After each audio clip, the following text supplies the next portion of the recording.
السلام عليكم، ازيكم؟ عاملين ايه؟ يا رب تكونوا بخير وبصحة وبسلام. النهاردة حلقة جديدة من برنامجكم التعلم كمبيوتر مع احمد رفعت. طيب، في فيديو النهاردة هنعرف ازاي نعمل ريستارت للكمبيوتر.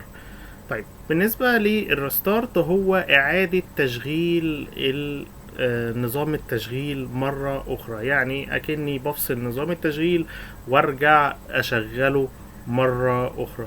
طيب، الحركة دي أنا بعملها ليه؟ أو ليه بنعمل الحركة دي؟ أو إمتى بحتاج الحركة دي؟ غالبا في الغالب إن أنت بتعملها بعد ما بتسطب برنامج جديد أو بتعرب برنامج جديد على جهازك الكمبيوتر، أو بتسطب تحديثات جديدة على جهاز الكمبيوتر.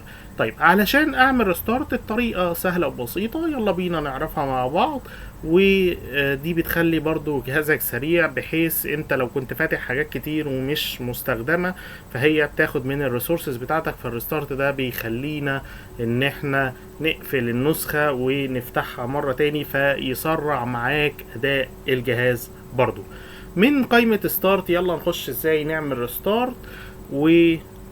نبدأ ونقول بسم الله. عندنا كده زي ما اتعودنا في الكيبورد، الزرار بتاعنا اللي عليه علامة الويندوز اللي هو زرار ستارت، او من شريط المهام التاسك بار بتاعنا الجميل بندوس على ستارت.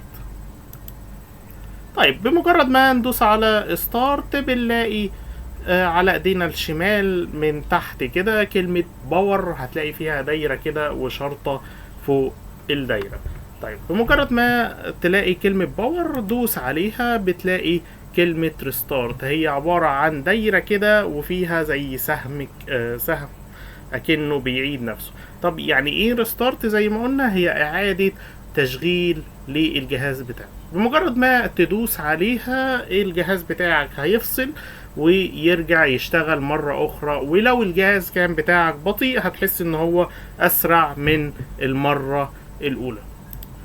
لو عجبك الفيديو ما تنساش تشترك معانا في القناة وتدعمنا بالشير واللايك والسبسكرايب الجميل. وما تنساش تقول لنا في الكومنتات عملت ريستارت كام مرة لجهازك. شكرا جدا لك.